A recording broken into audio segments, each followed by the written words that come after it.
Gjorgjina, mirëmbrëma. Krishtik, mirëmbrëma, mirë se u gjej. Në fakt kemi parë premtimet veçanta të partive politike, jo nga ato premtime klasike, paga, pensione, ulje, taksash, dhe në fakt te këto premtime besoj ju keni bërë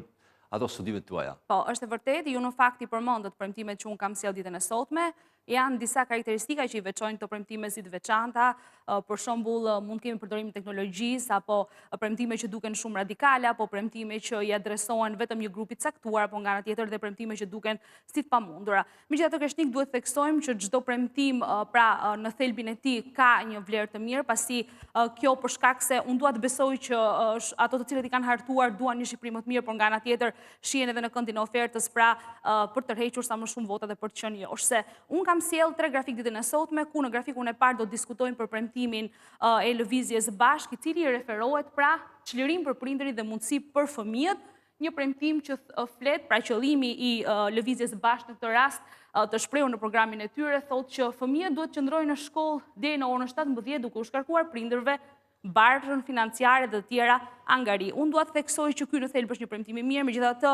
edhe ekspertët në studio e cilësuan si një premtim që mund të çlirojë vërtet prindërit, por nga ana tjetër duhet të shohim edhe atë anën tjetër të medaljes, pra ndoshta mund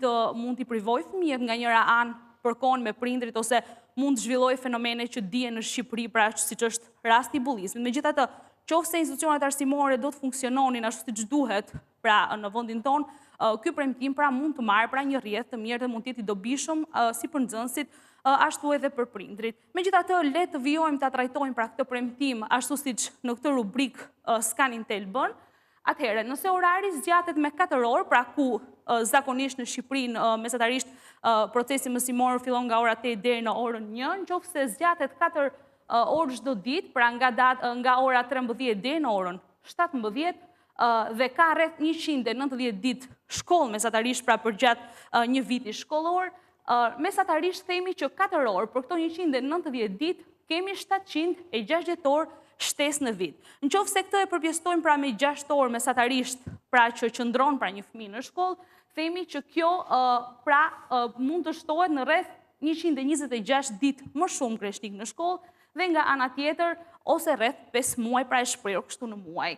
Ndërkohë zgjatja e orareve i kursen nga ana tjetër prindërve 1 deri në 2 orë çdo ditë ose rreth pra 40 orë në muaj ose e shprehur në një javë pune. Megjithatë, unë e theksova, duhet shohim të mirat dhe të këqijat që na sjell pra ky premtim. Nga ana tjetër, unë doja të kaloja në një premtim të Partisë Mundësia, ku flet për modernizimin dhe përdorimin e inteligjencës artificiale sa i përket sektorit të ndërtimit dhe dhënies të lejeve. Unë kam sjell 2 grafik pra sa i përket këtij premtimi, ku do flasim se çfarë do sjellte implementimi dhe çfarë kërkon nga ana tjetër, gjithashtu edhe raste suksesi sa i përket Dubait dhe Singaporit. Atëherë në Shqipëri implementimi i një sistemi të ngjashëm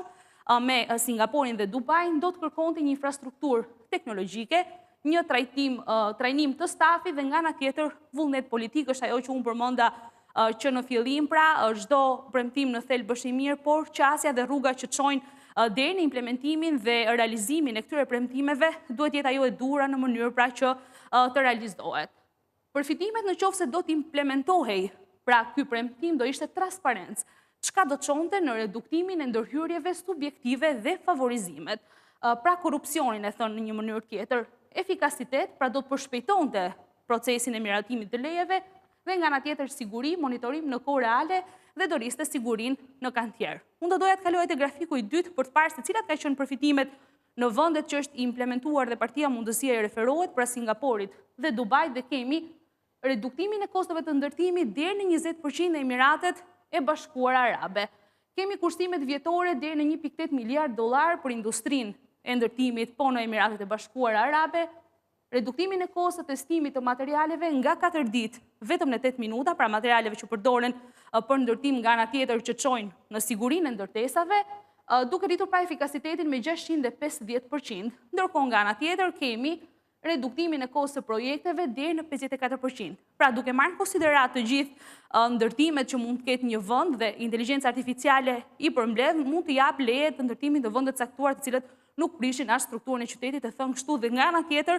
kemi të gjithë të përfitime që unë i theksova, që janë reduktimi i kostove, kursimet vjetore dhe nga ana tjetër reduktimi i kostë projekteve mbi të gjitha. Nga ana tjetër do të flasim për një premtim i cili është bërë nga Partia Nisma Shqipëria Bëhet, është në kuadër të emergjencave civile. Unë kam sjellë këtë premtim më shumë për shkak të faktit sa vulnerabël ka qenë Shqipëria pra sa i përket ndryshimeve natyrore apo fatkeqësive natyrore. Dhe ky premtim tregon se shteti shqiptar do të blej ose Shqipëria bëhet pra Nisma zotohet, kështu që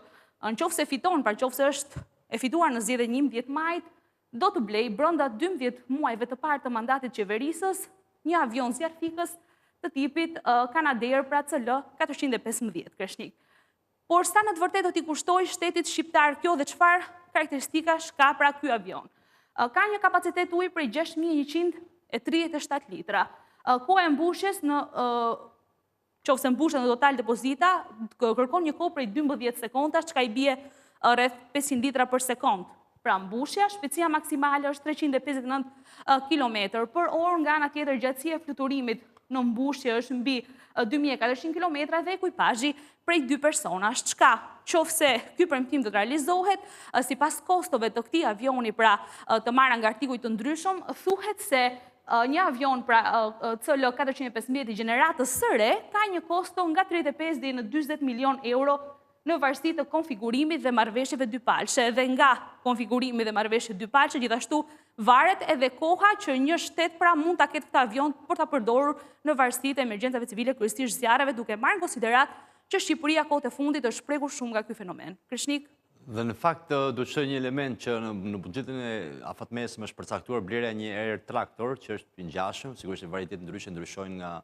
nga partia, nëse do të jetë Partia Socialiste në pushtet dhe ajo do të ketë një impenjim të tillë në programin e saj për faktin se ka parashikuar blerjen e